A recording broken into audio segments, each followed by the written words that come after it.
क्या होता है जब कोई कंपनी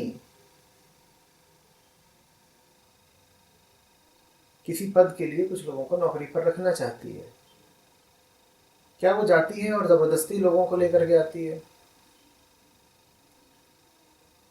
ये लोग जो हर शाम हर रात अपने दफ्तरों से अपने घर जाते हैं, अगली सुबह क्या ये जंजीरों से बांध करके दफ्तर लाए जाते हैं?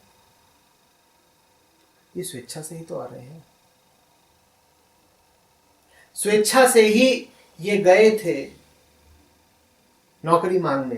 इन्होंने देखा कि विज्ञापन है, इन्होंने देखा कि जगह खाली है, और ये खुद पहुंच गए शर्ट पैंट टाई पहन करके कि हमें नौकरी दे दो।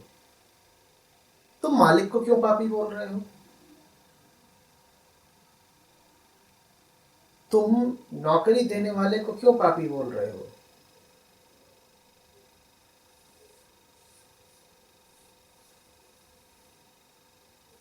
उसने तुम्हें रस्सी से नहीं बांधा,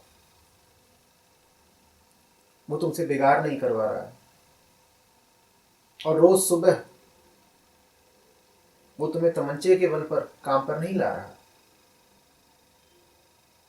तुम्हारी भूख, तुम्हारी लिप्सा, तुम्हारा डर, तुम्हारा लालच तुम्हें खींच करके लाता है। असली पापी वो है।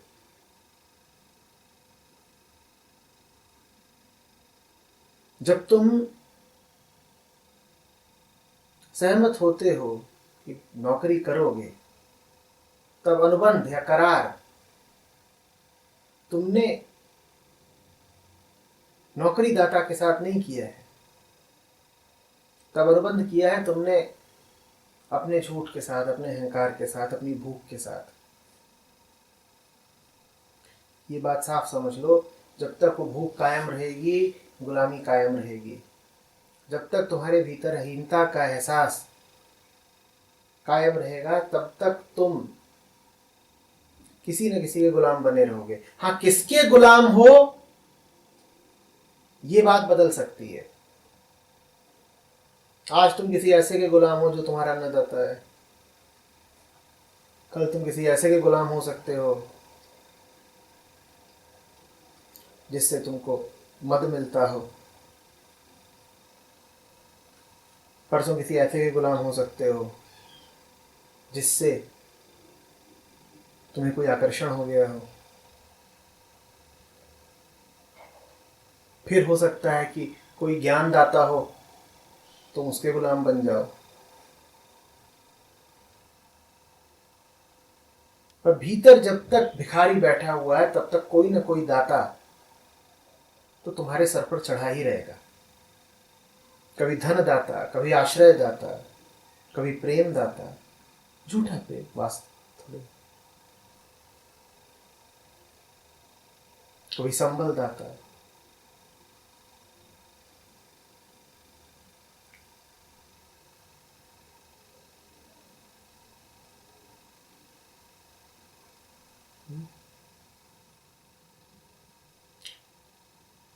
नौकरी को मत छोड़ो, उसको छोड़ो जो नौकरी की तरफ भागा था। उसके बाद नौकरी शेष रहनी हो तो रहे, और जाती हो तो जाए। उसको छोड़ो जो एक नौकरी में होते हुए दूसरी नौकरी का विज्ञापन देखता है, पाता है कि 10% तनख्वाह ज्यादा मिलेगी वहां, तो लार टपकाने लगता है।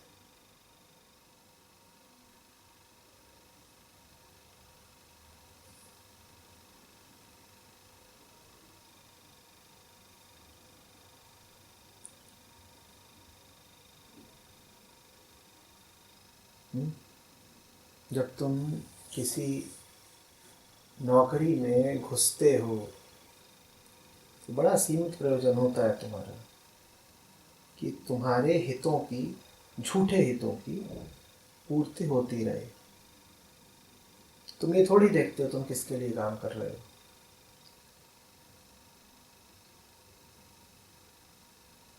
तुम ये थोड़ी देखते हो कि तुम जिसके लिए दिन रात एक कर रहे हो, खून पसीना एक कर रहे हो, वो कौन है, और वो तुम्हारे श्रम का और तुम्हारे द्वारा उत्पादित पैसे का क्या कर रहा है।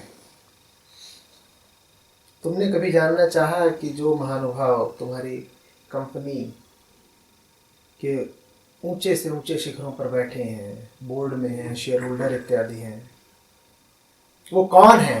तुम उन्हीं के लिए तो काम कर रहे हो ना।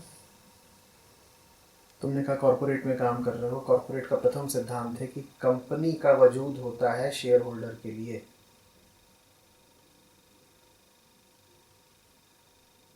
तो तुम नौकर अगर हो तो कंपनी के नहीं हो, वास्तव में तुम शेयर होल्डर के नौकर हो, एक तरीके से उसके व्यक्तिगत नौकर हो। और किसी का नौकर भी हो जाना कोई बुरी बात नहीं, अगर मालिक उच्च कोटि का हो,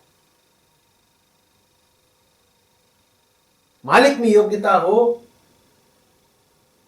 तो हंसते हंसते सर झुका दो और नौकर हो जाओ। तुमने कभी जानना चाहा तुम्हारे मालिकों में कितनी योग्यता है? कोई तुम्हें महीने का अगर 1 लाख देता है तो तुमसे 5 लाख 10 लाख उगाता भी है। जब उतना उसे कमा के देते हो तो 1 लाख तुम्हें देता है। तुमने कभी जानना चाहा कि जो पैसा तुम उसे कमा के दे रहे हो वो उसका करता क्या है? क्योंकि वो जो कुछ भी करता है उस पैसे का, उससे पूरे संसार पे फर्क पड़ता है। उस पैसे का कमाया जाना और उस पैसे का खर्च होना किसी का व्यक्तिगत मामला नहीं है। तुम जिनके हाथ में पैसा दे रहे हो, अगर वो तुम्हारे पैसे से अपनी बीवियों को लंदन में खरीदारी करवाते हैं तो तुम कर क्या रहे हो? तुम जिनको पैसा कमा कमा के दे रहे हो, अगर वो तुम्हारे पैसे से प्राइवेट जेट खरीदते हैं, आलीशान बंगले बनवाते हैं, तो तुम क्या कर रहे हो? तुम अपना ये एकमात्र जन्म इसलिए गवा रहे हो ताकि किसी की मोटी बीवी जाके लंदन में गहने और साड़ियां और जो कुछ भी है खरीद सके। कोई तुमसे पूछे कि तुम्हारे जन्म की सार्थकता क्या रही, तो तुम कहोगे मैं दिन के 12 घंटे काम करता हूं ताकि कोई अपने परिवार को 1000 तरीके की अय्याशियां करा सके।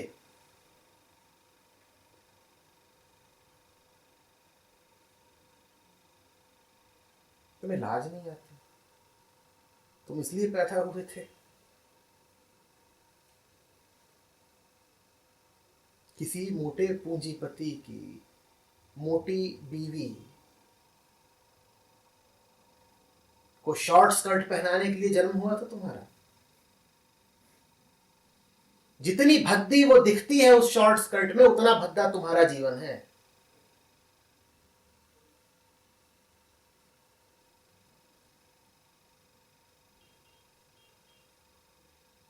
और पूंजीपतियों की जो बीवियां होती हैं वो आमतौर पर बड़ी मोटी और भद्दी ही होती हैं। हाँ, बीवियों के अलावा उनकी जो अन्य सहेलियां होती हैं वो जरूर छहरदी और आकर्षक होती हैं।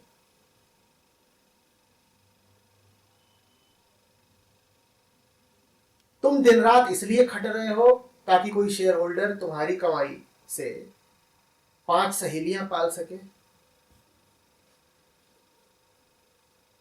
वो तुम्हारा अन्नदाता है, तुम उसके सखी दाता हो। मैं कमा कमा के दूंगा ताकि तू रंगरेलियां मना सके।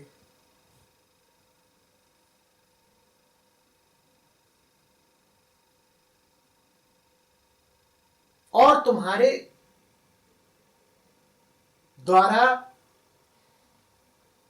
किए गए श्रम से बहुत अनर्थ हो रहा है, वैश्विक तल पर अनर्थ हो रहा है। आज दुनिया के सामने 1000 तरह के संकट हैं।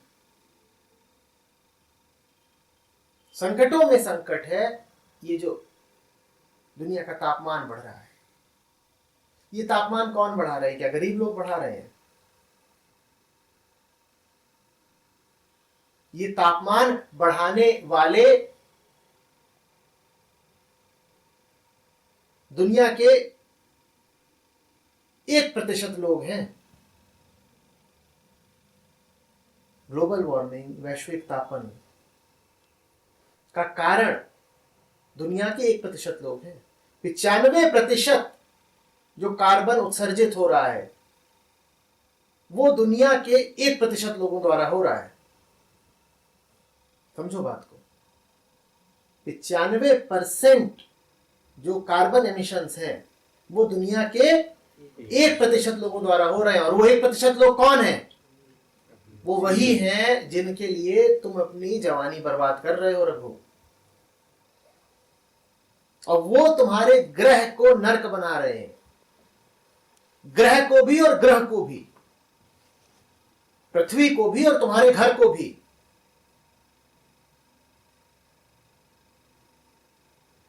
और तुम काम करे जा रहे हो। मजेदार बात यह है कि अधिकांश लोग वास्तव में जिनके लिए काम करते हैं उनकी उन्होंने शक्ल भी नहीं देखी होती है, क्योंकि वो लोग बहुत दूर बैठे होते हैं, बहुत ऊंचे। तुम्हें पता भी नहीं चलेगा तुम किसके लिए काम कर गए। तुम बहुत निचले पायदान पे काम करते हो। वो ऊंचे लोग कभी कभार जैसे नए साल इत्यादि पर एक मेल भेज देते हैं कंपनी के सारे 12,000 कर्मचारियों को, और तुम उनकी शक्ल उस मेल में देख लेते हो और खुश हो जाते हो कि मैं भारत में काम कर रहा था और अमेरिका से, हेडक्वार्टर्स से मुझे भी ईमेल आई।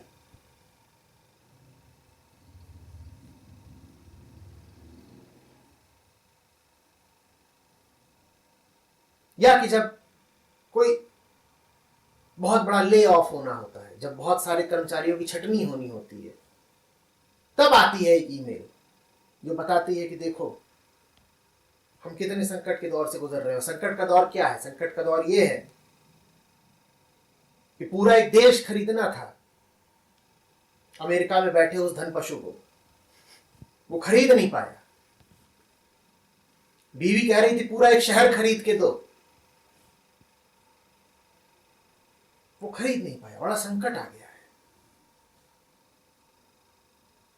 कंपनी इतना पैदा ही नहीं कर पाई कि उसकी सारी लालसाएं और भोग विलास पूरे हो सके। तो बड़ा संकट आ गया है। तो फिर वो लिख के भेजेगा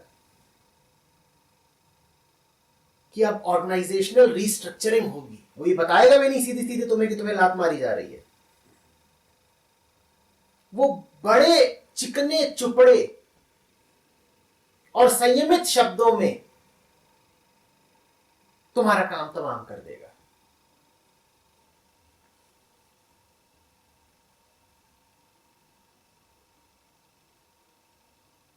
ऐसों के द्वार के कुत्ते क्यों बने हुए हो? क्योंकि पापी तुम्हारे भीतर बैठा है। तुम लालची हो। वो टुकड़ा डालते हैं तुम्हारे सामने और तुम लालच में दुम हिलाना शुरू कर देते हो। और बहुत बड़ा टुकड़ा भी नहीं डालना पड़ता, ऐसे भूखे कुत्ते हैं हम। किसी को बता दो कि 8% इजाफा हो गया है उसकी तनख्वाह में, वो नाचना शुरू कर देता है। किसी को 5% बोनस दे दो, वो पगला जाता है। बस इतनी सी ही रोटी डालनी पड़ती है।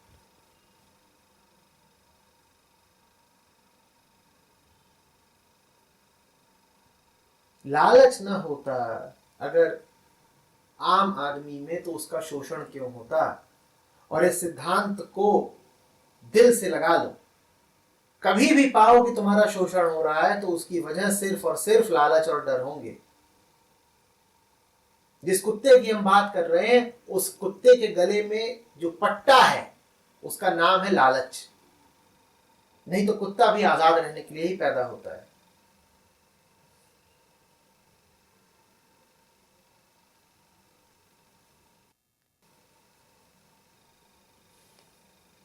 लालच हमें हजार तरह की ठोकरें खाने के लिए, बेगैरत होने के लिए, निर्लज्ज होने के लिए मजबूर कर देता है। वो लालच कुछ भी हो सकता है। पैसे का लालच तो है ही, सुरक्षा का लालच, देह का लालच, काम वासना, दूसरों की नजर में अच्छा बने रहने का लालच, जिम्मेदार कहलाने का लालच। और लालच का ही दूसरा नाम डर भी है।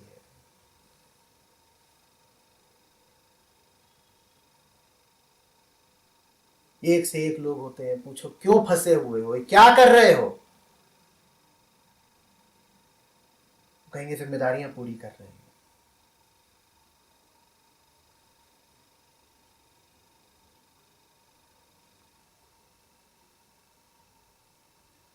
कर्म का सिर्फ एक उचित आधार हो सकता है, वो है सत्यनिष्ठा। उसके अलावा तुम जिस भी वजह से काम कर रहे हो, तुम्हारा काम गलत है, मत करो।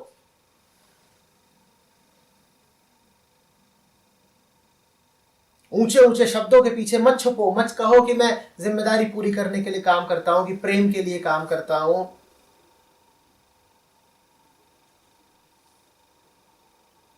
एक से पूछा मैंने कि तुम ये काम क्यों करते हो, बोल देखिए केमिकल इंजीनियरिंग की डिग्री है मेरे पास,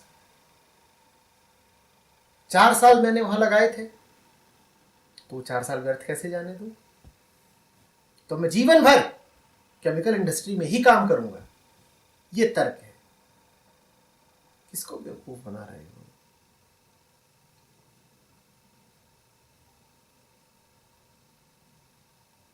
तुम कह रहे हो दूसरी भूल इसलिए करनी है क्योंकि पहली कर दी। तुम कह रहे हो एक झूठ जिया है तो अब उसके कारण 100 और झूठ जीने हैं।